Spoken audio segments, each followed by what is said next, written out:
Aphorism है हमारा 224. So if the mental disease be not quite developed, and if it be still somewhat doubtful whether it really arose from a corporeal affection, और कोई ऐसी mental disease है जो बहुत developed नहीं है और हमें ये डाउट है कि एक्चुअली कोई किसी कार्पोरियल अफेक्शन से नहीं होके आई और did not rather result from faults of education, और हमें ऐसा लग रहा है कि ये बेसिकली किसी फॉल्ट ऑफ एजुकेशन की वजह से, bad practices, corrupt morals, neglect of mind, superstition और इग्नोरेंस की वजह से डेवलप हुई हैं. किसी को एजुकेशन ही ऐसी मिली, कोई बैड प्रैक्टिसेस में पड़ गया, किसी के मॉरल सिचुएशंस के हिसाब से करप्ट हो गए, माइंड की कहीं ना कहीं निग्लेक्शन हुई है, कोई सुपरस्टिशन, या कहीं ना कहीं लाइफ में इग्नोरेंस मिला है. अगर कोई ऐसी चीजें हैं, कोई सिचुएशंस ऐसी बनी है, कोई सराउंडिंग्स ऐसी बनी हुई हैं हमारी, उसमें एक मेंटल डिजीज आ गई है, the mode of deciding this point will B. लेकिन इन दोनों में डिफरेंस कैसे करना है, कैसे हम डिसाइड करेंगे कि ये कॉर्पोरियल अफेक्शन से निकली हुई है या कोई सराउंडिंग्स की वजह से या कोई फॉल्ट्स ऑफ एजुकेशन की वजह से या किसी तरह की इग्नोरेंस, सुपरस्टिशन, बैड प्रैक्टिसेस की वजह से ये आई हुई है, उसमें डिफरेंशिएट कैसे करेंगे. The mode of deciding this point will be that if it proceeds from one or other of the latter causes. अगर ये जो लेटर वाले कॉजेज हैं, बाद वाले जो कॉजेज हैं, ठीक है ना, कि सिचुएशंस की वजह से, सराउंडिंग्स की वजह से, लाइफ अकरेंसेस की वजह से बन रही है, it will diminish and be improved by sensible friendly exhortations. उसमें थोड़ा बहुत आराम आ जाएगा जब हम उसके साथ एक फ्रेंडली वे में बात करेंगे, उसको फ्रेंडली वे में समझाने की कोशिश करेंगे. कंसोलेटरी आर्ग्यूमेंट्स, उसको कंसोल करने के लिए हम एक लॉजिकल आर्ग्यूमेंट्स देंगे. सीरियस रिप्रेजेंटेशंस, ठीक है ना, सीरियसली उसको समझाने की या उसको कोई ना कोई रिप्रेजेंट देके, कोई एग्जांपल देके समझाने की कोशिश करेंगे. एंड सेंसिबल एडवाइस, ठीक है ना, कोई सेंसिबल एडवाइस देंगे ये तेरे जीवन के लिए. अगर उसी लेडी को बोला जाए कि देखो ये कोई हल नहीं है इस चीज का, ये, ठीक है ना, और उसके ऊपर आप उसको बताओ कि होम्योपैथी में इस चीज का इलाज है जो आपको हर जगह से जवाब मिलता आ रहा है. आपने 7 साल दूसरी मेडिसिन या दूसरी थेरेपीज लेके देखी है, 1 साल होम्योपैथी को दो इसके ऊपर, 1 साल दो होम्योपैथी के ऊपर, होपलेस क्यों हो रहे हो. उसको अगर हम एक सेंसिबल एडवाइस दें और उसको आराम आ जाए उससे, ठीक है ना, it will diminish and be improved by all these things. वो डिमिनिश हो जाए और इम्प्रूव हो जाए, तो इसका मतलब है कि वो जो लेटर कॉज है इनकी वजह से है, वो कहीं ना कहीं सराउंडिंग्स की वजह से है, कहीं ना कहीं सुपरस्टिशन, निग्लेक्ट ऑफ माइंड की वजह से है, या कोई फॉल्ट्स ऑफ एजुकेशन की वजह से है. Whereas a real moral और मेंटल मेलेडी, जबकि जो एक रियल मेंटल डिजीज है, एक रियल मेंटल मेलेडी है, depending on bodily disease would be speedily aggravated by such a course. अगर आप किसी स्किजोफ्रेनिक को, किसी एंजाइटी न्यूरोसिस वाले को, किसी पैनिक डिसऑर्डर, कोई कंपल्सिव डिसऑर्डर है किसी का, जो कि एक कॉर्पोरियल डिजीज में से होके निकला है, वहां पे समझाने की कोशिश करोगे तो वो एग्रावेट होंगे आपकी फ्रेंडली एडवाइसेस से, कंसोलेशंस के साथ. The melancholic would become still more dejected. जो मेलंकोलिक है वो और ज्यादा डिस्पेयर में चला जाएगा, कोरुलस हो जाएगा, झगड़ा करेगा और इनकंसोलेबल हो जाएगा. उसका मन करेगा मैं इस डॉक्टर के पास आऊं ही ना दोबारा. एंड रिजर्व्ड, अपनी जो बातें हैं वो बतानी बंद कर देगा, तो एग्रावेशन हो जाएगी उसके सिम्टम्स की. दिस स्पाइटफुल मेनियक, कोई मेनियक की कंडीशन में है, would thereby become still more exasperated. उसकी और मेनियक जो टेंडेंसीज हैं वो बढ़ जाएंगी. And the chattering fool would become manifestly more foolish.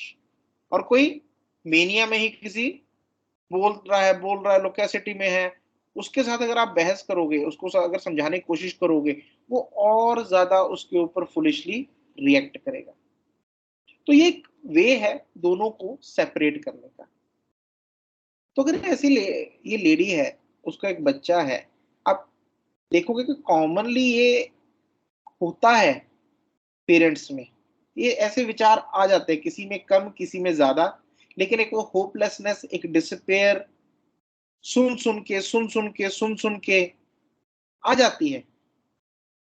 और खास करके अगर एक ही बच्चा हो, दूसरा बच्चा है तो इंसान सोच लेता है चलो दूसरा है इसके लिए तो जीना ही है ना, और एक ही बच्चा हो तो वो ज्यादा आता है मन में, ठीक है ना। सो एक बेटर कोर्स है उनको समझाने का, उनको बताने का, rather than giving the lady medicine, give her the moral remedy, समझाया जाए उसको, बताया जाए कि ऐसे ऐसे हो सकता है, और उसके बेटे को, बच्चे को ठीक करने की कोशिश की जाए, उसको मेडिसिन दी जाए। तो ये जो जब बेटा ही ठीक होना शुरू हो गया, उस लेडी को होप दिखनी शुरू हो गई दोबारा, तो फिर सुसाइडल थॉट्स आएंगे कहां से, ठीक है ना। So in these mental diseases आपको डिफरेंशिएट करना है कि ये है किस वजह से, whether it is a true mental disease or just a mental indisposition caused by the surroundings, caused by wrong educational practices, caused by some kind of superstition or ignorance, किस चीज की वजह से है, ठीक है। चलिए, यस सर। अच्छा, आज हमने दो चीजें करनी है, एक तो ऑर्गेनन है और दूसरा एक केस करना है। पहले क्या करें? केस। Sir case. और कोई?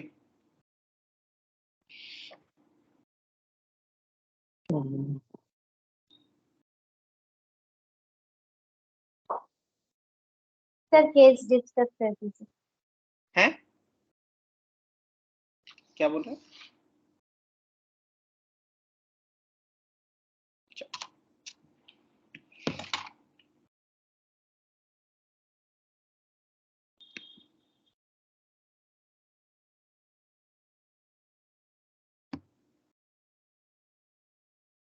ऑर्गेनन नहीं करने पहले?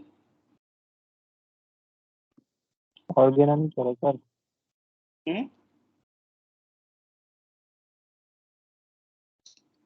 ऑर्गेनन करके फिर केस करें। हाँ,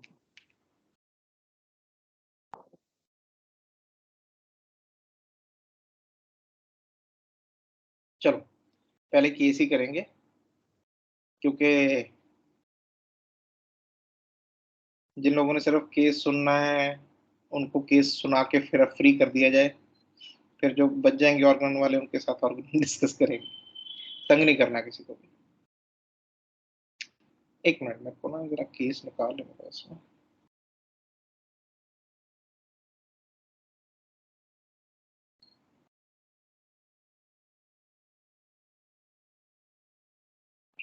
चलो, एक केस है स्किज़ोफ्रेनिया का।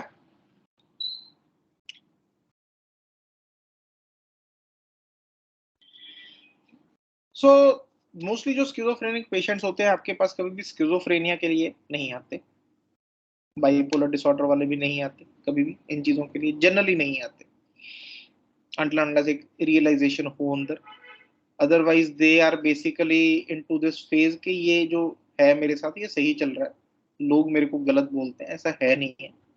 There into deep delusion state, deep state of false belief, ये चीजें सही हैं। तो बेसिकली ये पेशेंट आया था वीक मेमोरी के लिए, और इनपुट मैंने सारा केस नहीं लिखा, थोड़े कुछ पॉइंट्स लिखे हैं उसके, बाकी मैं बोलता रहूँ। और इम्पोटेंसी की प्रॉब्लम हो रही थी पिछले लास्ट 6 मंथ से क्योंकि मेडिकेशंस बहुत ले रहा था ये, अराउंड अगर मैं देखूं तो 3 4 5 6 7 8 9 10 के करीब इसकी मेडिकेशंस अलग अलग एलोपैथिक चल रही थी, अराउंड 10, और पिछले 11-12 साल से चल रही है। प्रॉब्लम इसकी एक्चुअली शुरू हुई 32 इयर्स मेल है, 2009 में he had an episode of food poisoning. He said, I was in college and examinations were going on. There was a lot of pressure of tests. But I think I was poisoned by someone so that I don't appear for tests. लेकिन मेरे को ऐसा लगता था, मेरे को ऐसा शक था कि मुझे ना किसी ने जानबूझ के पॉइजन किया है। होशियार बहुत था, and he still appeared and scored 85%. I would have scored above 90% if I was in good health. अगर मेरी सेहत ठीक होती तो मैं 95 के ऊपर भी लेके जाता। लेकिन उसके बाद उसके अंदर चेंज क्या आई?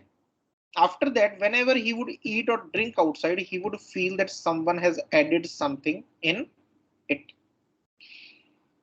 बाहर का उसने खाना पीना काफी कम कर दिया, अगर कभी खाता पीता भी था तो उसको शक ही रहता था किसी ने ना कुछ मिलाया ही है उसमें। उसको मेडिटेशन की भी आदत थी। ही वॉज इनटू मेडिटेशन, काफी समय से करता आ रहा था, मतलब ये शुरू होने के 4-5 साल पहले से वो करता आ रहा था। So he was into meditation. When the suspicion would increase, he would sit for meditation and try to erase those thoughts. चलो ये पेशेंट में भी है, वैसे भी एक मैं बात कर रहा हूं आपके साथ। मेडिटेशन जनरली दवाई की तरह यूज की जाती है बड़े लोगों के द्वारा, बड़े मोस्ट ऑफ द लोगों के द्वारा मेरे ख्याल से। वो गलत है। आप जब भी मेडिटेशन करने बैठते हो, आप तब बैठते हो जब आप कोई प्रॉब्लम है, कोई दुख है, तकलीफ है, कोई विचार चल रहे हैं, तो उनको दूर करने के लिए इंसान मेडिटेशन में बैठ जाता है। This is basically kind of suppression. उससे अगर आप देखो, जो भी करते हैं, मैं सब नहीं करते होंगे, लेकिन जो भी करते हैं उससे अगर आप देखो, उससे अगर आप जानो, तो ना तो उस टाइम पे कंसंट्रेशन बनाना, नॉट कंसंट्रेशन, लेकिन उस मेडिटेशन के प्रोसेस में जाना इतना आसान काम होता है। लड़ाई ज्यादा होती है, जोर ज्यादा लगता है, एंड समहाउ अगर आप में जोर उतना है, यू एंड अप बेसिकली एक सप्रेस्ड थॉट्स के साथ उठते हो आप उसमें से। आपने इरेज कुछ नहीं किया, उनको सिर्फ सप्रेस कर दिया है, उनको सिर्फ सप्रेस किया है। और ये जनरली होता भी है, क्योंकि अगर ठीक हो गए होते तो विचार दोबारा ना आते, वो दोबारा आ जाते हैं। यही तो बेसिक क्वालिटी है सप्रेशन की, कि आप सप्रेस करते हो, जितनी देर सप्रेस रह सकता रहता है, नहीं तो फिर निकल के आ जाता है। वो विचार जाते कहीं नहीं है, आप कुछ समय के लिए उनको सप्रेस कर देते हो और वो निकल के फिर से आ जाते हैं, और ज्यादा जोर से आते हैं। ठीक है ना? So same thing he was doing, कि जब भी कुछ ऐसा होता था, कोई मेंटली परेशानी होती थी, ये होता था, तो वो मेडिटेशन में बैठ जाता था, trying to erase those thoughts. But after some time he felt that someone is speaking to him. कुछ समय के बाद उसको ऐसा महसूस होना शुरू हुआ कि कोई उसके साथ बात कर रहा है। अब वो जो बोल रहा था, बात करता था, उसके बारे में उसने क्या बताया, what he described about that voice और पर्सन, जो भी उसने उसको माना, कि पहले तो उसकी नेटिव लैंग्वेज में बोलता है। ठीक है ना? The patient is from Haryana, तो वो हरियाणवी में इसके साथ बात करता था। He is an army person, वो जो आवाज है वो किसी आर्मी पर्सन की है। And that voice makes fun of him, उसका मजाक उड़ाती है। He says things to make him look small, उसका छोटापन दिखाने के लिए उसका मजाक उड़ाया जाता है उस आवाज के द्वारा। He says that you have abused army, now I will destroy patients life. ठीक है, वो आवाज उसको बोलती है पेशेंट को कि तूने आर्मी को अब्यूज किया है और मैं तेरी जीवन को तबाह कर दूंगा। The voice was not controlling the patient, just abusing, उसको कंट्रोल नहीं कर रही थी। ठीक है ना? ये उसका मानना है कि उसको कंट्रोल नहीं कर रही, पेशेंट का मानना है ये। ठीक है ना? हम उसके सब्जेक्टिव पॉइंट ऑफ व्यू से ही बात कर रहे हैं। ठीक है? तो पेशेंट का मानना है कि वो मेरे को कंट्रोल नहीं करती, वो सिर्फ मेरे को अब्यूज करती है, गालियां निकालती है गंदी गंदी। Then the patient will go alone to some place, तो पेशेंट उसमें क्या करता था कि वो अकेली जगह पे चला जाता था, कहीं अकेले जहां पे कोई ना हो, और जोर जोर से उनके साथ लड़ाई करता था। Would fight loudly with that voice. Then he would listen 4 to 5 different voices all abusing him. फिर वो एक के साथ लड़ाई करता था, फिर उसको 4-5 और आवाजें अलग अलग की सुननी शुरू हो जाती थी। तो पेशेंट उसको कैसे लेता था कि they were all his friends who would come if I abused him, कि जब भी मैं उसको अकेले में गाली निकालता हूँ, उसके साथ लड़ाई करता हूँ, झगड़ा करता हूँ, तो उसके 4-5 और दोस्त आ जाते हैं जो फिर मेरे को मिलके गालियां निकालते हैं। वो इस चीज को कैसे बयान करता है, I had connection with real real people, ये सच्ची में लोग हैं। कैसे कनेक्शन जुड़ा कि मेरी जो थर्ड आई थी वो खुल गई, मेडिटेशन कर करके मेरी जो थर्ड आई थी वो खुल गई। और उस थर्ड आई की वजह से मेरा इन लोगों के साथ कनेक्शन जुड़ गया। अब देखो उसका एक लॉजिकल फिलॉसफी है उसके पीछे कि हुआ कैसे ये सब चीज। So I wanted to close it, ठीक है, बोल रहा मैं चाहता हूँ कि थर्ड आई बंद हो जाए मेरी, but it can not be closed ones open. लेकिन बोला कि एक बार खुल जाए फिर दोबारा बंद नहीं होती। तो वो क्या करता था, वो पुलिस में जाता था कंप्लेंट कराने के लिए, ठीक है ना। पुलिस वाले चलो उसको शुरू शुरू में तो समझा के भेज देते थे, कभी डांट भी देते थे उसको, लेकिन अभी वो जाते ही रहता था, जाते ही रहता था। कैसे मेरे को लोग गालियां निकालते हैं, वो ऐसा बोलते हैं, आर्मी में है वो लोग। तो पुलिस वालों ने भी बोल दिया कि भाई हमारी जुरिस्डिक्शन का केस तो है नहीं, तू आर्मी में जाके शिकायत कर, ठीक है ना। But as their army man, police told me to go to army and complain. तो वो आर्मी वालों के पास चला गया। I also went to army and told them name of the person, ठीक है ना। उन्होंने उसका नाम भी बताया कि भी ऐसे ऐसे करके नाम है उसका, बंदे का जो मेरे को गालियां देता है, तो आप उसको सजा दिलवाओ कि मेरे को ऐसे क्यों, कैसे कनेक्शन जोड़ रहा है मेरे साथ और ये क्यों कर रहा है। लेकिन आर्मी वालों ने बोला कि भाई ऐसा तो कोई है नहीं हमारे पास।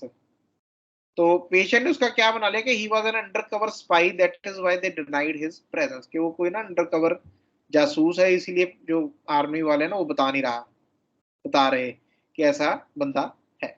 तो ये उसकी जो आवाज है, उसकी जो बातें हैं, ठीक है ना, वो इसमें है। तो पेशेंट, ये भी पेशेंट की बात है, ठीक है ना, वो आवाज का हो गया जो करेक्टर थे।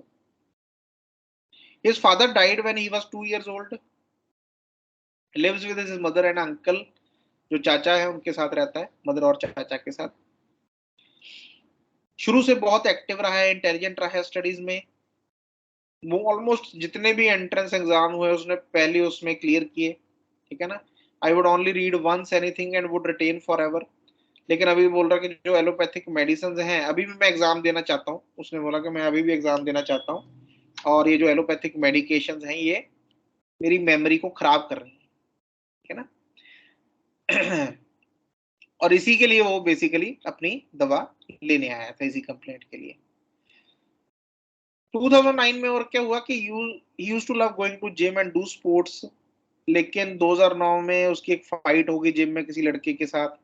उस लड़के ने उसको थ्रेटन किया कि मैं अपनी गर्लफ्रेंड के थ्रू तेरे ऊपर फॉल्स झूठा केस करवा दूंगा, छेड़छाड़ का, ठीक है ना, और तू हमेशा के लिए अंदर हो जाएगा। बोला कि जी उसकी, और उसको डर लग गया कि अगर इसने ऐसा कर दिया, ये एक नॉन बिलेबल ऑफेंस है, मेरा सारा करियर खराब हो जाएगा, ठीक है ना। And he started losing his confidence after that. Uncle ने उसके बताया कि शुरू से बहुत चीयरफुल है रहा है, हैप्पी रहा है, एक्टिव रहा है, लेकिन 2006 से उसको गुस्सा बहुत आने लग गया। जब से कॉलेज में गया है वहां पे झगड़ा वगैरह इसका होता ही रहता है किसी ना किसी के साथ। 2006 में क्या हुआ कि he took admission in college, wanted to do mechanical engineering, but जो फैमिली है उन्होंने फोर्स करके उसको टेलीकम्युनिकेशन में ज्वाइन करवा दिया। उसको पसंद नहीं था वो फील्ड उसने, लेकिन फिर भी 1 साल की, मार्क्स अच्छे नहीं आए, तो उसने फिर से लड़बड़ के वापस मैकेनिक्स में शिफ्ट कर लिया जहां पे वो अच्छा था।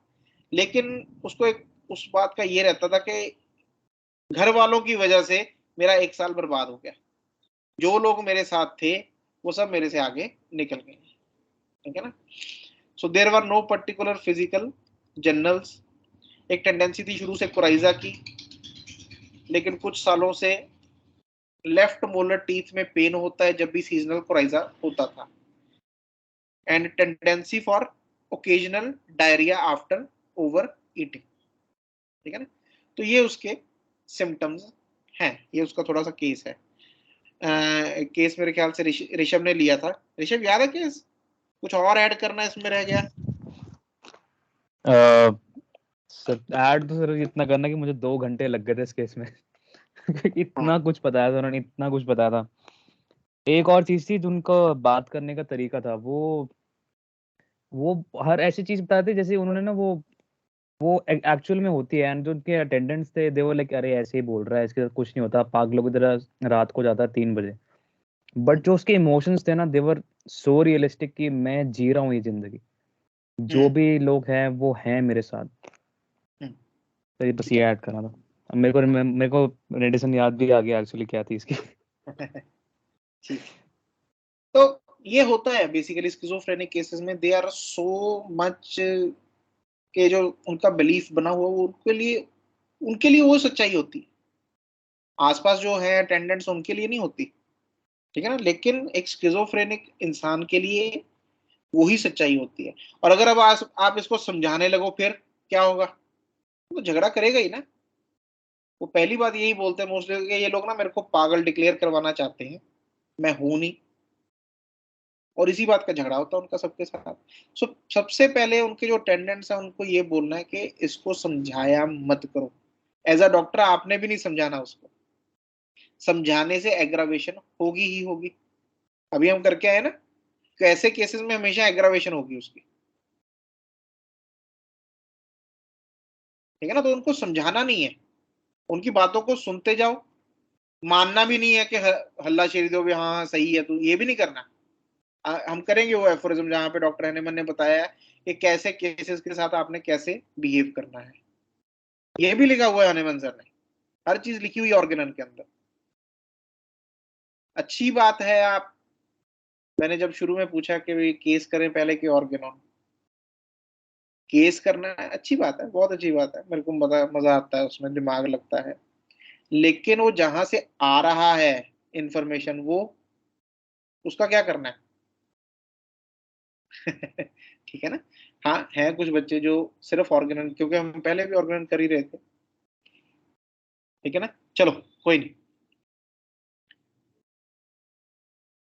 तो अब इसको इसको हम क्या क्या इसमें इंपॉर्टेंट पॉइंट्स हैं ये आपने बताने हैं। इससे पहले मैं एक बार जरा दोबारा से एफोरिज्म आपको बता दूं। 216 हमने पहले भी इसमें ये पार्ट किया था। नहीं नहीं सॉरी,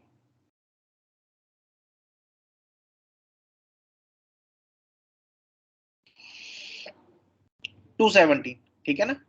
कि जो मेंटल डिजीज, चलो कॉर्पोरियल सिम्टम तो हमने लेने ही है जो शुरू से चले आ रहे हैं, कुछ भी ऐसा है, but the accurate apprehension of the precise character of the chief symptom, जो चीफ सिम्टम है उसकी एक्यूरेट एप्रीहेंशन, उसका एक प्रिसाइज करेक्टर है, उसको कैसे पकड़ना है। What is the chief symptom? चलो बोलो बोलो बोलो बोलो फटाफट, चीफ सिम्टम क्या है इसमें केस में?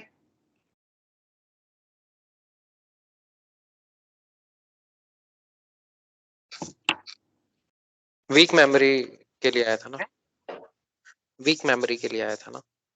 देखिए वीक मेमोरी के लिए वो आया है, वो भी 6 महीने से उसकी, वो आया है वीक मेमोरी के लिए। आप ना पहले इस चीज को हमने बड़ी ध्यान से देखना है।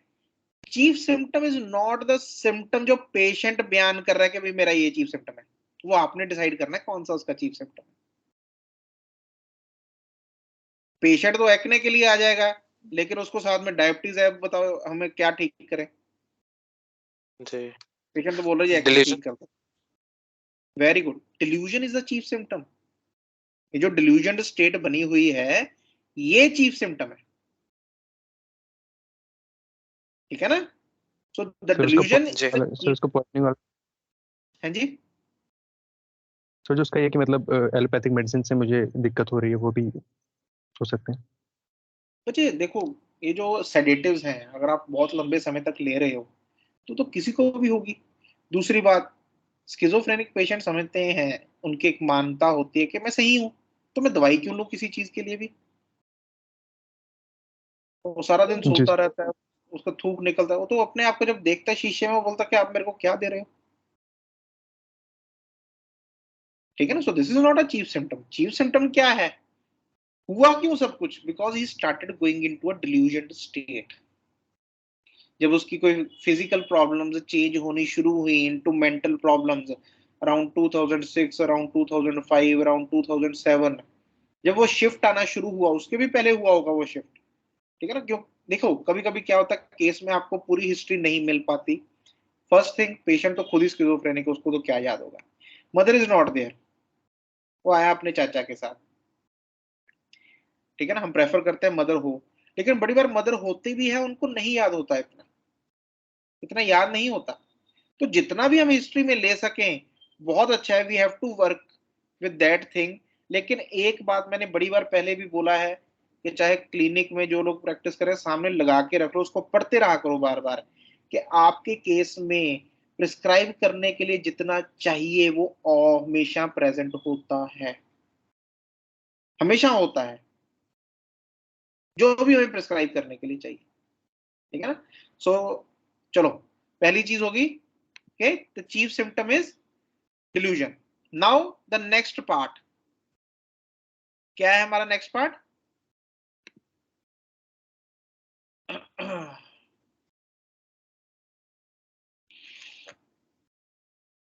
उस चीफ सिम्टम का प्रिसाइज करेक्टर क्या है? डिल्यूजन तो है, लेकिन डिल्यूजन का precise characteristic, what is the characteristic of the delusion?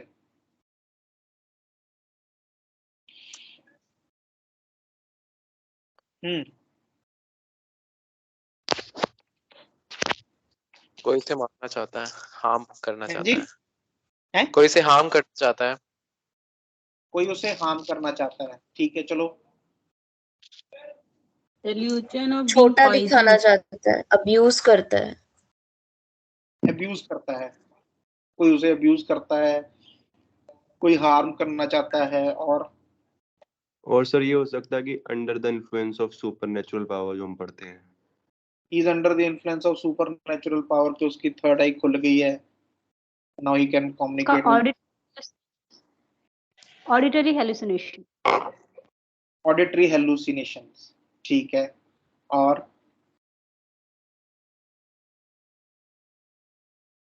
कुछ?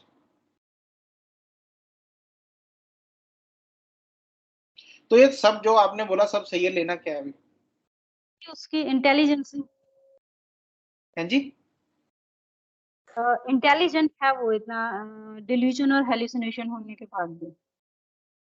हाँ, वो इंटेलिजेंट Intelligent. बेसिकली जब भी आप रेमेडी दोगे उसको, वो सब रेमेडीज जो इंटेलिजेंट नहीं है, शार्प नहीं है, आप उनको बाहर रख दोगे, दैट इज फॉर श्योर। ठीक है ना? वो सब आप बाहर रख दोगे। ये इसको कोई ब्राइटा, कोई पल्साटिला, मैग्नीशियम, ये दवाइयां नहीं जाएंगी। कोई जिंकम हो गई, ठीक है ना? जो भी बेसिकली हम एक ऐसी लेते हैं कि they are not intelligent remedies, वो तो सब आपकी ऑलरेडी रूल्ड आउट है ही है।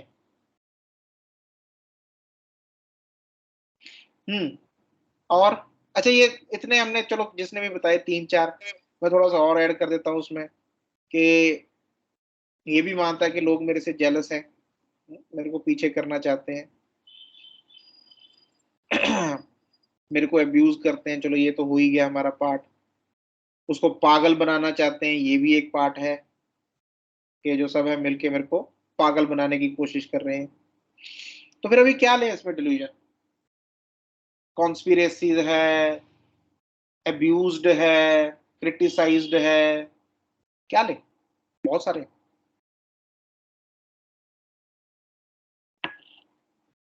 करेक्टरिस्टिक क्या है? प्रिसाइज करेक्टर क्या है उस डिल्यूजन का?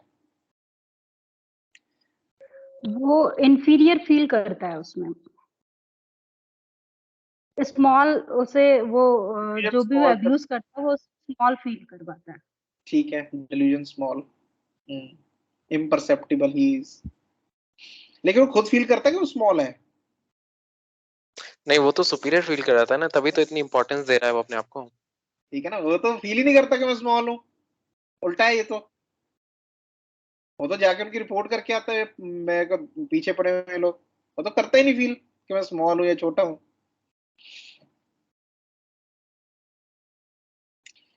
आपने स्किज़ोफ्रेनिया के अगर किसी ने केसेस देखे हैं, क्या अलग है इसमें? क्या अनकॉमन है जो हमें कॉमनली नहीं मिलती है चीज?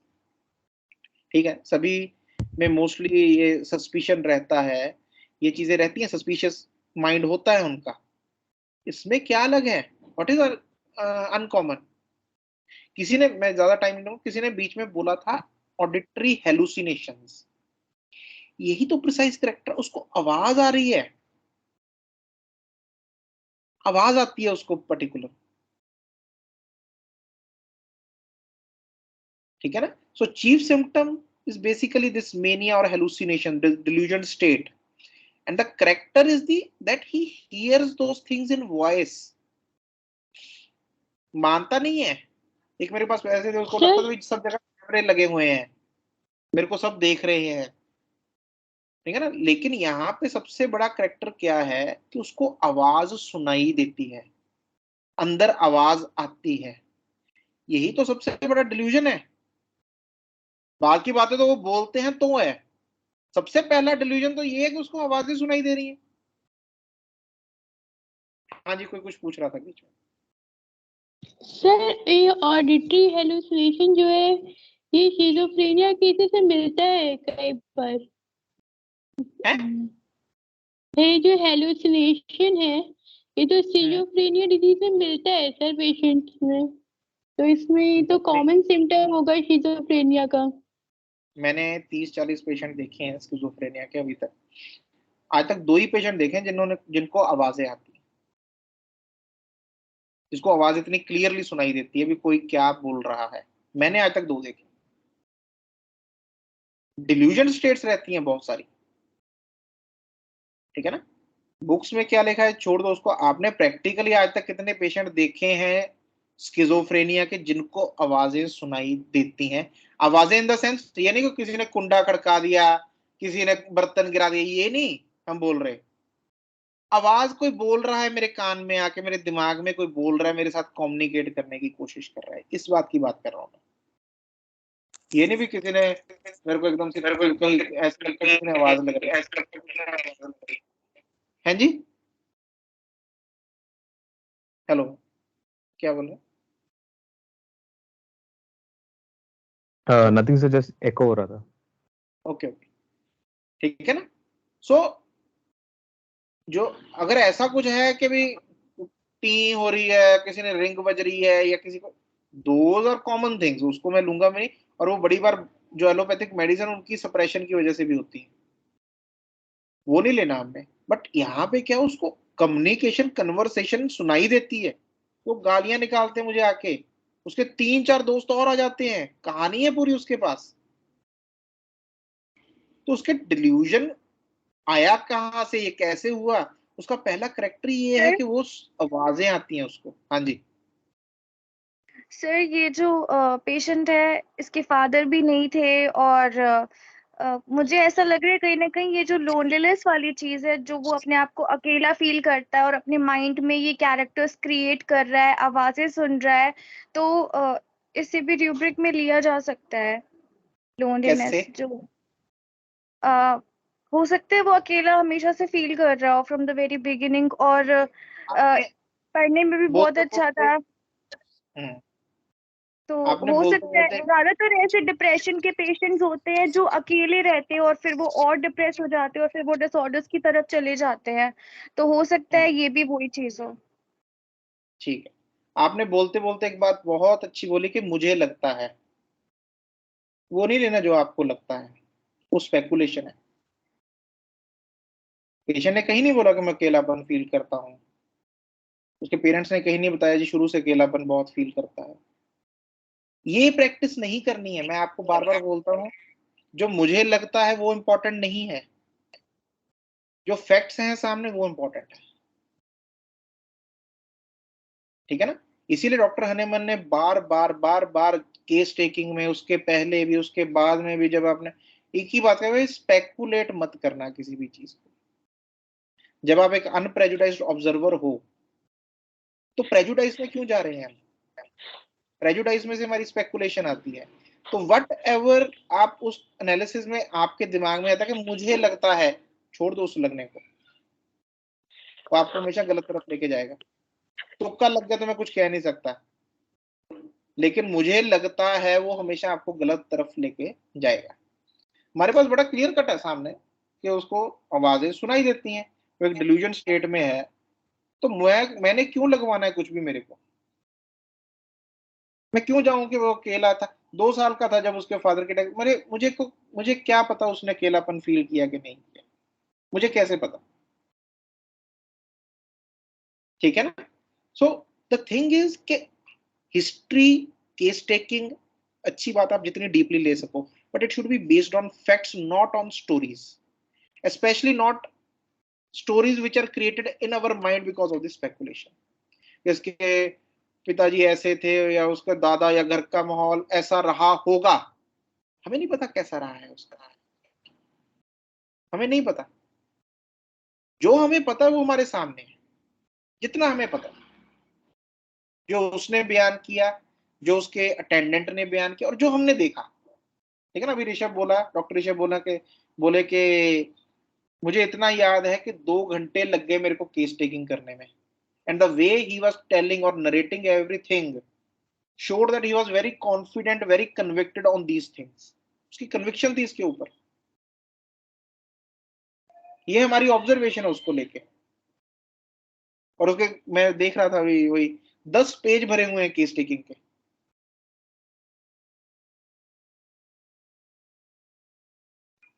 ठीक है ना। सो ठीक है, वो किसी भी सराउंडिंग से आया, किसी डिप्रेशन से आया, किसी भी चीज से निकल के आया, हम नहीं जानते। अगर बताया होता तो हम maybe we would have considered it.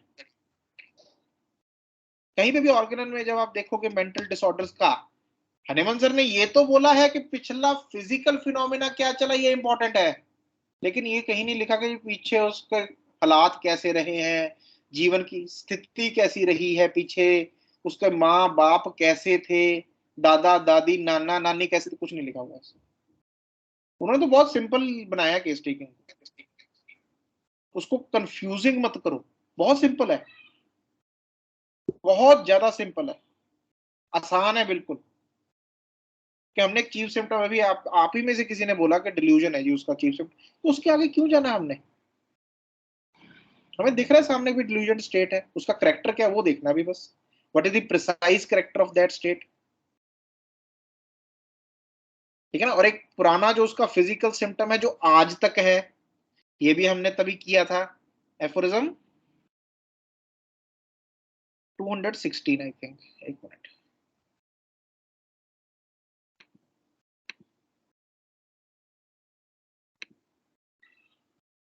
हाँ 288।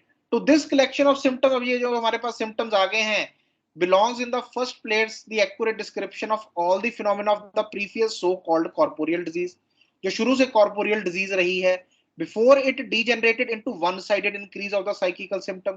जब भी disease one sided हो जाती है, अगर हम one sided disease में आगे जाके पढ़ेंगे भी, तो symptoms का दायरा बहुत छोटा हो जाता है उसमें, आपको कोई खास प्रिस्क्रिप्शन के लिए सिम्टम्स नहीं मिलेंगे उसमें। ये हमेशा ध्यान रखिएगा कि जब भी डिजीज वन साइडेड होती है, वन साइडेड का मतलब कि पूरी डिजीज जो है वो कंसंट्रेट होके एक पार्ट के ऊपर शिफ्ट हो गई है, तो वहां पे आपको कोई खास प्रिस्क्रिप्शन के हिसाब से कॉमन सिम्टम काफी मिल सकते हैं, लेकिन प्रिस्क्रिप्शन के हिसाब से बहुत कम सिम्टम होंगे जो आपको ढूंढने हैं उन सब में से। And become a disease of mind and disposition, this may be learn from the report of patients and friends. ठीक है ना। लेकिन उस कॉर्पोरियल डिजीज में भी एफोरिज्म 219 में क्या लिखा है? A comparison of these previous symptoms of the corporeal disease with the traces of them that still remain, आज भी हैं उसके ट्रेसेस वहां पे, कंप्लीटली चली नहीं जाती, तो they have become less perceptible, वो भी लेस परसेप्टिबल हो गई है, थोड़ी कम हो गई है दिखने में, लेकिन आज भी होंगे वो, but which even now sometimes become prominent, वो आज भी कभी कभी प्रोमिनेंट हो जाते हैं। कब होते हैं? when a lucid interval and a transient alleviation of the psychical disease occurs, जब थोड़ी सी साइकिकल डिजीज में आराम आ जाता है उसको, थोड़ा सा ल्यूसिड इंटरवल आता है जहां पे वो थोड़ा रीजनिंग माइंड में चला जाता है, ठीक है ना, थोड़ा सा उसको आराम आता है मेंटल डिसऑर्डर में, तो ये जो पुराने कॉर्पोरियल सिम्टम्स हैं वो फिर से निकल के आ जाते हैं। will serve to prove them to be still present though obscured। ये जो फिनोमेना है ये हमने देखना है, ऐसे कौन से फिजिकल सिम्टम्स हैं जो आज भी निकल के कभी कभी आ जाते हैं इस स्टेट में। 12 साल से बीमारी चल रही है उसकी, उससे भी पहले से चल रही होगी शायद, मुझे नहीं पता, लेकिन जो मेरे पास है कि 12 साल से चल रही है, जब से उसकी एलोपैथिक मेडिसिन चल रही है।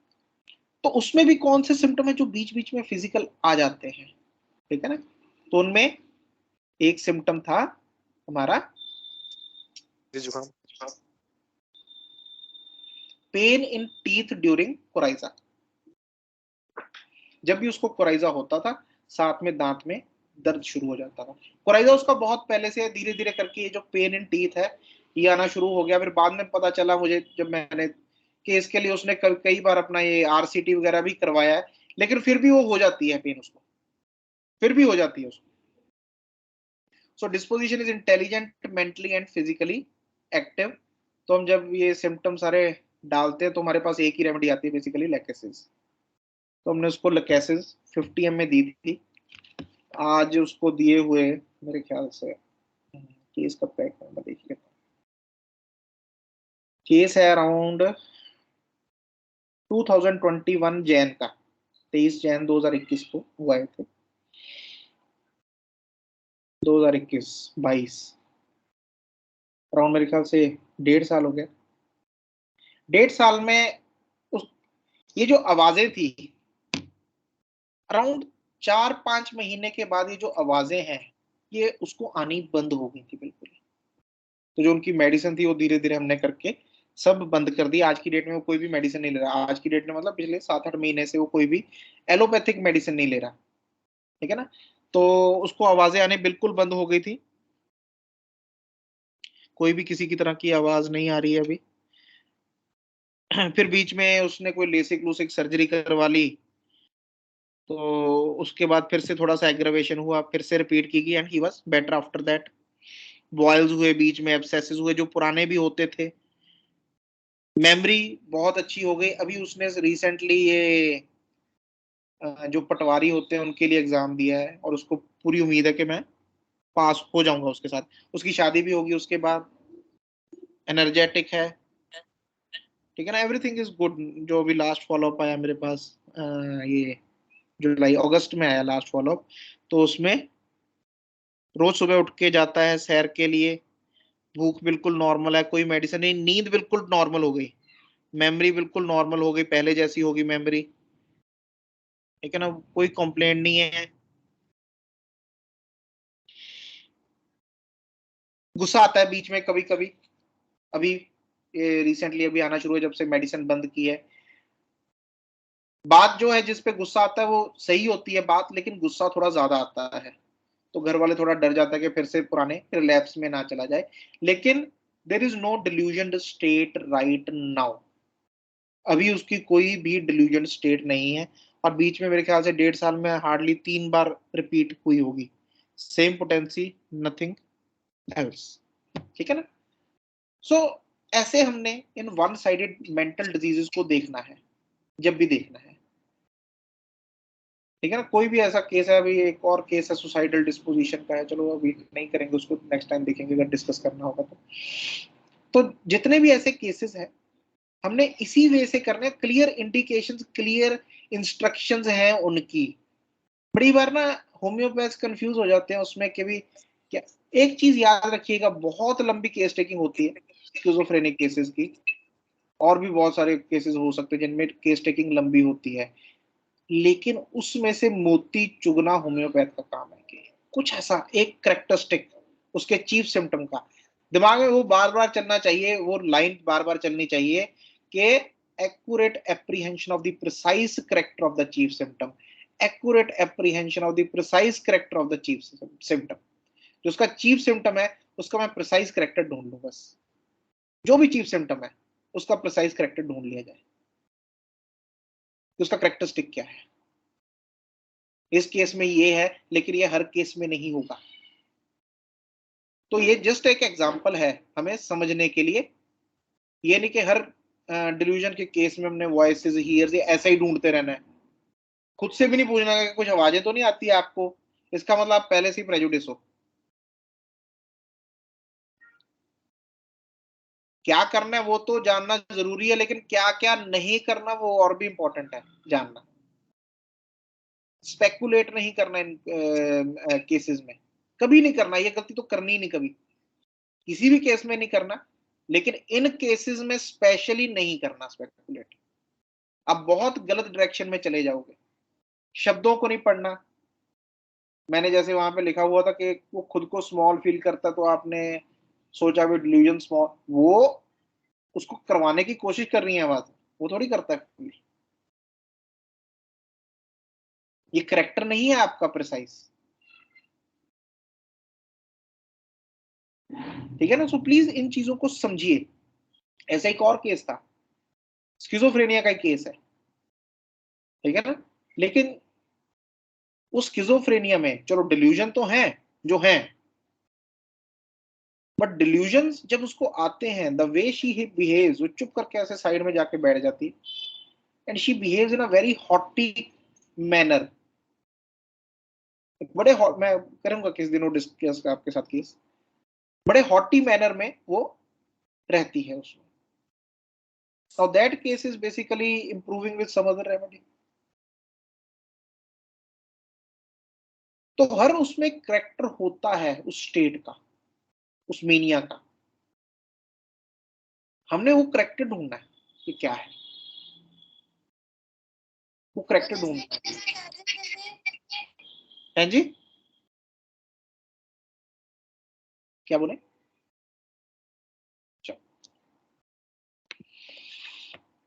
चलिए अभी करते हैं शुरू ऑर्गेनॉन।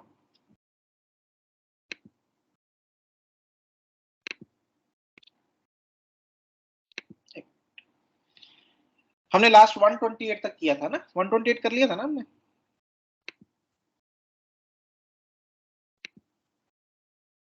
Yes sir. ठीक है, नेक्स्ट इज 129। ये प्रूविंग्स के ऊपर चल रहे हैं aphorisms. If the effects that result from such a dose are but slight, हमने पहले किया कि प्रूविंग कैसे करनी है ना। 128 में हमने डिस्कस किया था कि जो मेडिसिनल सब्सटेंसेस हैं वो अगर क्रूड स्टेट में किसी एक्सपेरिमेंटर को दिए जाते तो इतने सिम्टम्स नहीं निकाल पाते as compared to high delusions, sorry high delusions, not delusions, high delusion जो कि पोटेंटाइज्ड फॉर्म में दिए जाते हैं और वो जो सिम्टम निकाल के लेके आते हैं, ठीक है ना, they are very developed symptom. और ऐसी रेमेडीज भी जो कि बेसिकली डॉर्मेंट स्टेट में पाई जाती हैं, जिनका जनरली ये समझा जाता है कि ह्यूमन बॉडी के ऊपर कोई असर है नहीं है इनका, वो भी अपने सिम्टम्स निकाल के लेके आती हैं। तो आगे है कि if the effects that result from such a dose are but slight, तो हमने एक डोज दी लेकिन उसके जो इफेक्ट्स है वो बहुत कम हुए, सिम्टम बहुत कम निकल के आए। अ फ्यू मोर ग्लोब्यूल्स में बी टेकन डेली, रोज कुछ और ग्लोब्यूल्स उसमें ऐड किए जा सकते हैं until they become more distinct and stronger, जब तक कि वो more distinct या stronger नहीं हो जाते।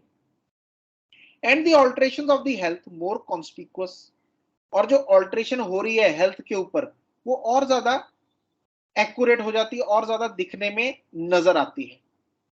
for all persons are not affected by a medicine in an equally great degree, ये बहुत important part है कि हर इंसान मेडिसिन के साथ इक्वल डिग्री में अफेक्ट नहीं होता है। ये तो प्रूविंग की बात है। नॉर्मली आपके क्लिनिक में जब आप मेडिसिन देते हो, इस चीज का बड़ा ध्यान रखिएगा। बड़े लोग होंगे जो बड़ी छोटी सी, आपने तो सोचा कि 6-7 ग्लोब्यूल दिए मैंने तो मेडिसिन के, पेशेंट में इतनी एग्रावेशन हो गई, पेशेंट में तो इतनी एग्रावेशन हो गई। क्यों? क्योंकि आपकी डोज लार्ज थी। डॉक्टर कैंट ने भी इसके बारे में लिखा हुआ है अपनी ऑब्जर्वेशन में कि आपकी डोज लार्ज थी, पेशेंट सेंसिटिव था। तो always start prescribing with very small doses.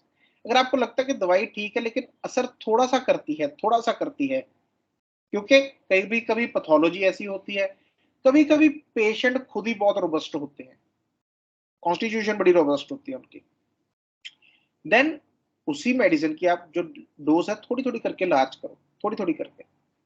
Specially skin disease में अगर आप लार्ज डोज दे देते हो, 5-6-7 ग्लोब्यूल दे दिए, तो बहुत जबरदस्त एग्रावेशन में चले जाते हैं पेशेंट। एक तो वैसे हम एलोपैथिक मेडिसिन बंद करने को बोल देते हैं, वो तो होनी है नेचुरल जो एग्रावेशन होनी है उसकी, ऊपर से अगर डोज लार्ज हो तो बहुत बुरी हालत हो जाती है।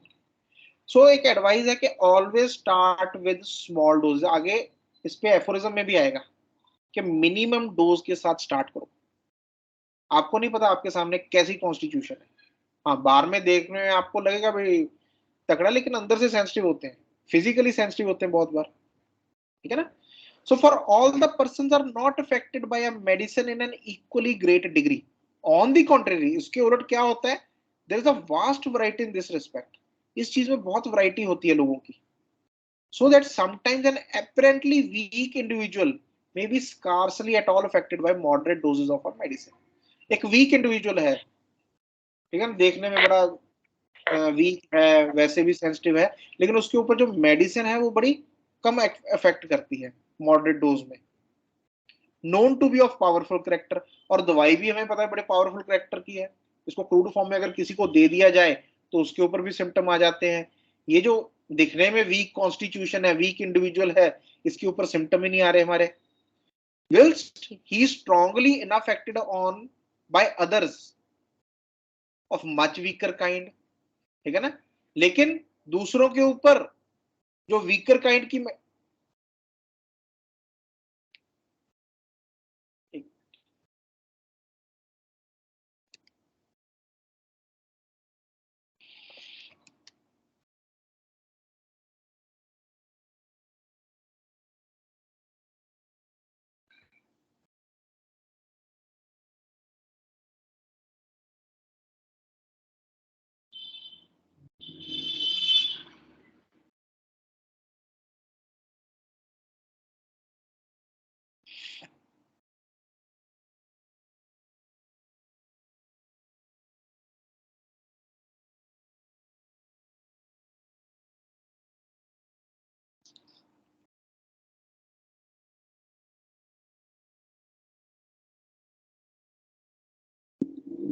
ठीक है ना, और दूसरे के ऊपर जो वीकर काइंड की मेडिसिन है वो भी काम कर जाती है.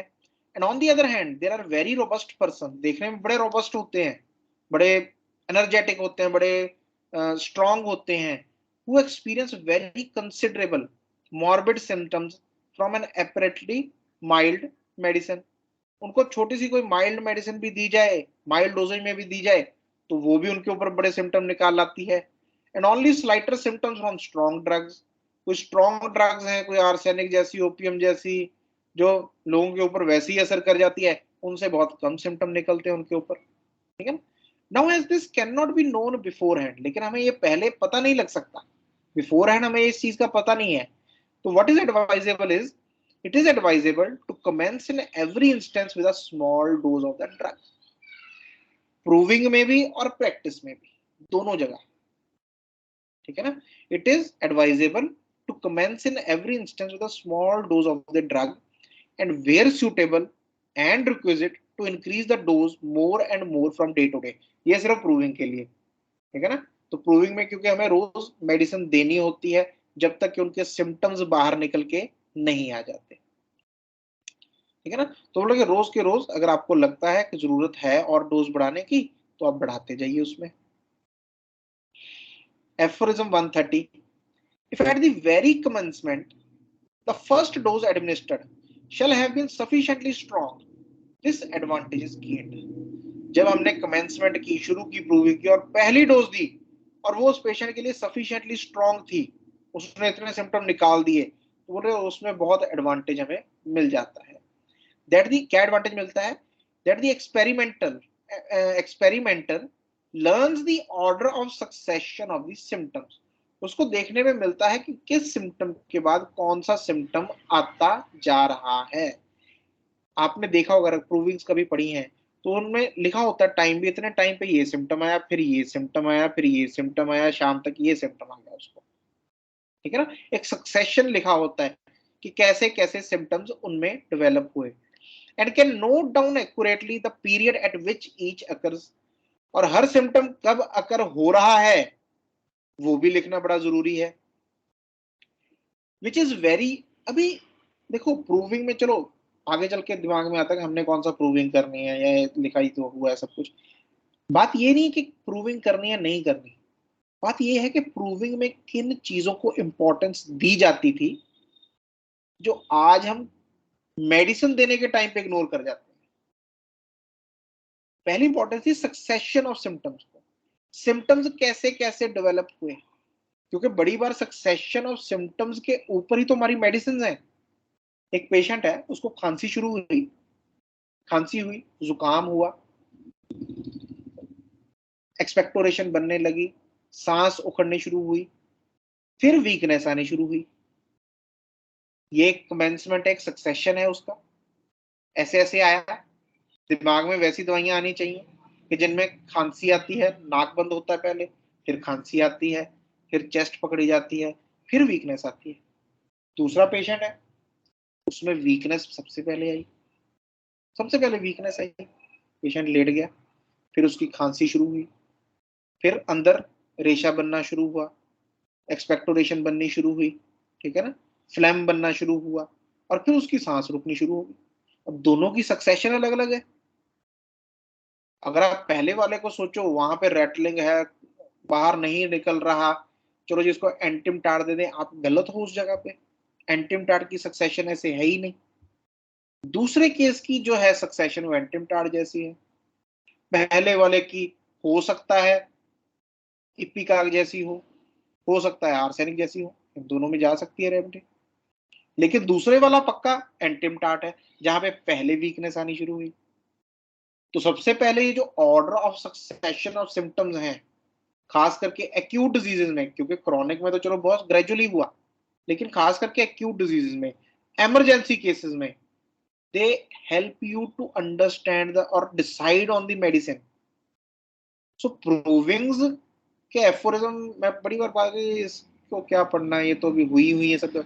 बात ये नहीं भी हुई हुई है, नहीं हुई हुई, आगे भी आएगा एक और बहुत सारी ऐसी चीजें आएंगी जहां पे एक्सीडेंट्स की बात की गई है और सब चीजों की बात की गई है, प्रूविंग में की गई है। लेकिन यहाँ से हमें ये पता लगता है कि इम्पोर्टेंस कौन कौन चीजों को दी गई उस टाइम पे डॉक्टर हनीमैन के अकॉर्डिंगली। ये सक्सेशन बड़ा इंपॉर्टेंट पार्ट है, क्योंकि हर एक्यूट डिजीज सक्सेशन में ही तो आती है। अगर आप मलेरिया की पैथोलॉजी पढ़ते हो, एक कॉमन बात कर रहा हूँ, टाइफाइड की, मलेरिया और टाइफाइड एक दूसरे से अलग ही सक्सेशन के ऊपर होते हैं। डेंगू भी सक्सेशन के ऊपर होता है कि केस सक्सेशन में कैसे जा रहा है, वो तो उनका चलो डायग्नोस्टिक है। और हमने जब पेशेंट को इंडिविजुअलाइज करना है तो वो भी तो इसी के ऊपर होता है, ठीक है ना। And can note down accurately the period eight which each occurs. तो वो जो एक्सपेरिमेंटर है वो पीरियड भी नोट करता है कि हर कब कब क्या क्या चीज हुई, which is very useful in leading to a knowledge of the genius of the medicine. तो हमें उस मेडिसिन का जो जीनियस है उसके बारे में, उसकी जो इंफॉर्मेशन है वो पता लगती है। For then the order of the primary actions as also that of the alternating actions is observed in most unambiguous manner. फिर हम उसमें जो एक ऑर्डर है प्राइमरी एक्शन का, कैसे कैसे प्राइमरी एक्शन किस ऑर्डर में डेवलप हुए और उनमें कहां कहां पे उनके ऑल्टरनेटिंग एक्शंस आए, ये भी हम नोट करते हैं। A very moderate dose even if often suffices for the experiment, provided only the experiment is endowed with sufficiently delicate sensitiveness। हमने बहुत छोटी सी दी मेडिसिन, ठीक है ना, हमने सॉरी कहां गया, हमने वेरी मॉडरेट डोज दी, ठीक है ना, often it suffices for the experiment, ये काफी होती है उस एक्सपेरिमेंट के लिए एक छोटी सी मॉडरेट डोज, ठीक है ना, प्रोवाइडेड कि जो एक्सपेरिमेंट है वो एक डेलिकेट सेंसिटिवनेस, डेलिकेट कॉन्स्टिट्यूशन का है और अटेंटिव है अपनी सेंसेशंस के लिए कि मेरे को सेंसेशंस कब कब कैसे कैसे कौन कौन सी डेवलप हुई। The duration of the action of a drug can only be ascertained by a comparison of several experiments। लेकिन इसमें भी जब हमें एक्शन को पक्का करना है कि ये ऐसे ही होता है, तो उसके लिए हमें बहुत सारे अलग अलग एक्सपेरिमेंट्स करने पड़ेंगे, कुछ मेल्स के ऊपर, कुछ फीमेल्स के ऊपर, अलग अलग एज के लोगों के ऊपर, तो फिर वो जाके सिम्टम्स निकल के आते हैं। If however in order to ascertain anything at all, the same medicine must be given to the same person to test for several successive days in ever increasing doses। अब उसी में एक दूसरा सिनेरियो बता रहे हैं डॉक्टर हनीमैन कि चलो ये तो पहली डोज के साथ ही सारे सिम्टम निकल आए उसके, तो हमें एक सक्सेशन मिल गया। लेकिन अगर कोई ऐसा पेशेंट है, ऐसा है जिसको हमें दवाई बार बार देनी पड़ी क्योंकि he is not sufficiently sensitive, वो सफिशिएंटली सेंसिटिव नहीं है और उसको हमें एवर इंक्रीजिंग डोजेस देनी पड़ रही हैं, We thereby learn, no doubt, the various morbid states this medicine is capable of producing in a general manner. और इसमें कोई डाउट नहीं कि हमें पता लगेगा कि जो दवाई है ये कौन कौन सी मॉर्बिड स्टेट्स प्रोड्यूस कर सकती है और किन किन को ठीक कर सकती है। कन्वर्सली ये तो हमें जनरल मैनर में पता लगेगा, but we do not ascertain their order of succession. लेकिन हमें ऑर्डर ऑफ सक्सेशन का नहीं पता चलेगा ऐसे केस में, क्यों कैसे कैसे डेवलप हुई। क्यों हम हर बार तो दवाई दे देते हैं, हर बार नई डोज दे रहे हैं, because the subsequent doses often remove, वो रिमूव भी कर देती क्यूरेटिवली। फॉर एग्जाम्पल आर्सेनिक किसी को दी गई, उसने सफिशिएंटली सिम्टम नहीं निकाले, उसने सिर्फ नौशिया निकाला, थोड़ा सा नौशिया होता है जी, इवनिंग में ज्यादा होता है, यहाँ पे भारीपन है, इतना सा निकाला। जब सेकंड डोज दी आर्सेनिक की, क्योंकि वो आर्सेनिक का ही सिम्टम है तो उसको ठीक भी कर देगी वो जो थोड़ा सा निकला था, नहीं और कोई सिम्टम प्रोड्यूस कर देगी, ठीक है ना। So the subsequent dose often removes curatively someone or other of the symptoms caused by the previous dose. तो दूसरे को थोड़े के ऐसे केसेस में हमें एक जनरल तो मिल जाता है कि जनरल मैनर में के मॉर्बिड स्टेट्स कौन कौन सी मेडिसिन प्रोड्यूस कर सकती है और किन किन को ठीक कर सकती है, लेकिन ऐसे केसेस में एक ऑर्डर ऑफ सक्सेशन नहीं मिलता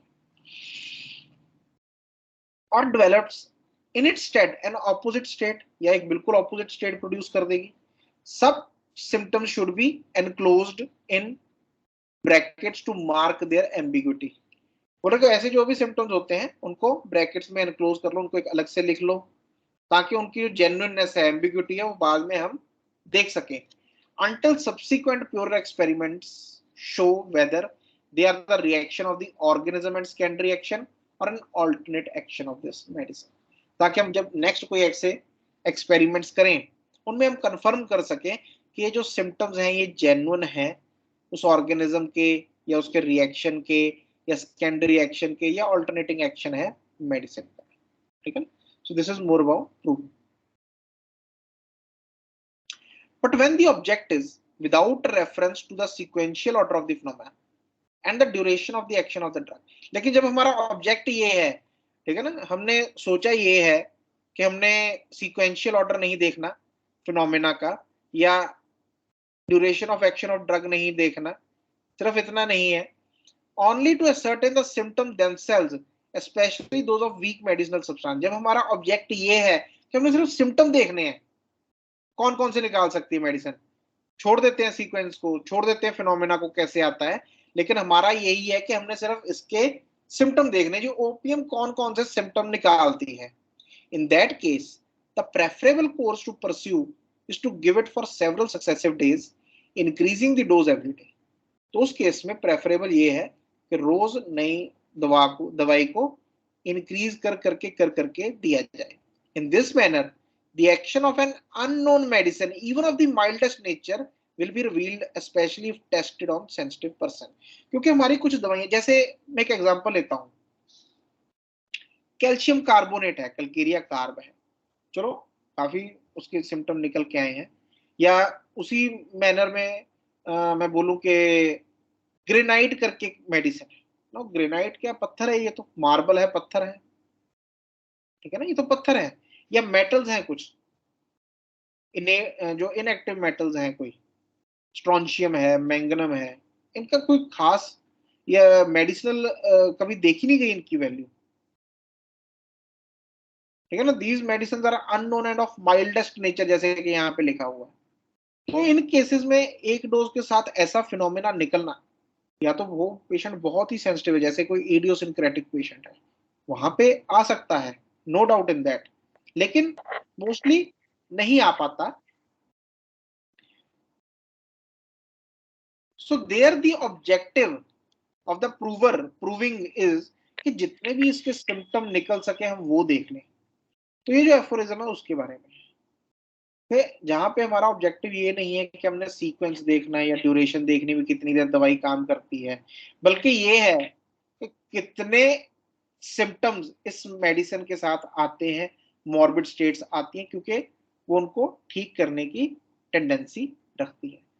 तो देन जो मेडिसिन है वो एवर इंक्रीजिंग डोजेस में दी जाए रोज की रोज, जब तक कि उसके प्रॉपरली सिम्टम्स निकल के ना आ जाए।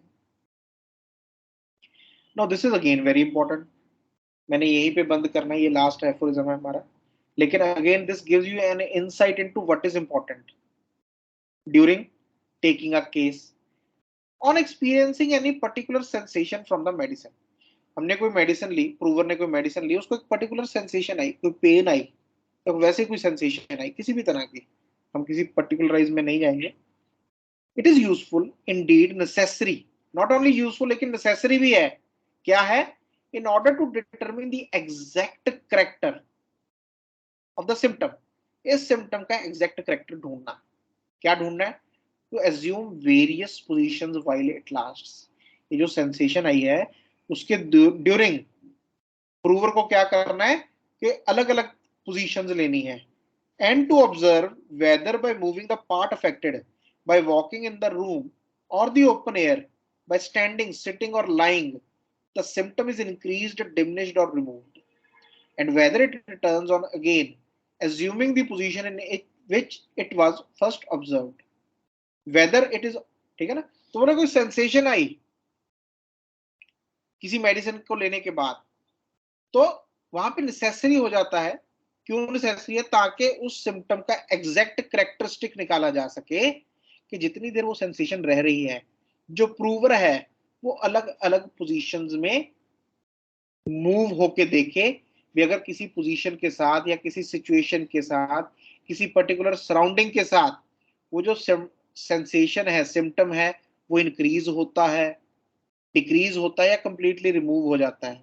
किसी को नौशिया की सेंसेशन हो रही है तो लेटने पे आराम मिल रहा है कि नहीं मिल रहा, उठने पे बैठने पे कैसा लगता है, चलने पे कैसा लगता है, खुली हवा में जाके कैसा लगता है, कमरे में जाके कैसा लगता है, जितनी देर वो सेंसेशन है उसको ऐसे देखा जाए।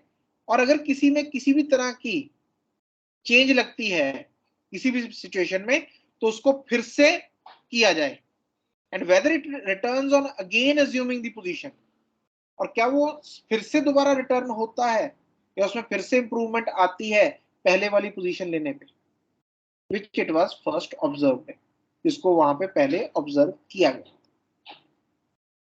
whether it is altered by eating or drinking or by any other condition, कुछ खाने से पीने से उससे कोई उसमें एक चेंज आती है, या बोलने से, खांसी करने से, कफिंग, स्नीजिंग और any other action of the body, and at the same time to note at what time of the day or night it usually occurs in the most marked manner, whereby what is peculiar to and the characteristic of each symptom will become apparent. Next part, क्या important है? Proving में तो है, क्योंकि proving में important है तो हमारे केस टेकिंग में भी इंपॉर्टेंट है, हमारी प्रिस्क्रिप्शन में भी इंपॉर्टेंट है। किसी भी सेंसेशन का कैरेक्टरिस्टिक कब बनता है? सिर्फ सेंसेशन इज नॉट कैरेक्टरिस्टिक, उसका कैरेक्टरिस्टिक कब बनता है कि उसको एमिलरेशन कब होती है और एग्रावेशन कब होती है। कौन सी चीजें जो बढ़ाती हैं, कौन सी चीजें जो कम करती हैं। कोई पोजीशन है, कोई सराउंडिंग है, खाना पीना, उठना बैठना, किसी भी सिचुएशन में, बोलने पे, खांसी करने पे, कोई भी बॉडी का कोई एक्शन है। Second is time modality, very important, the time of the day और नाइट जहां पे वो मोस्ट मार्क्ड होता है। ठीक है, थोड़ा बहुत होता है दिन में लेकिन वो, या रात में, लेकिन मोस्ट मार्क्ड कब होता है? ये उस सेंसेशन को, ये उस सिम्टम को पिकुलियर और करेक्टराइज करता है।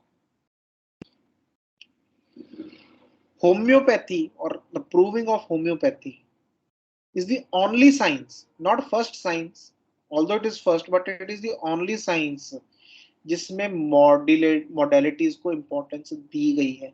क्यों?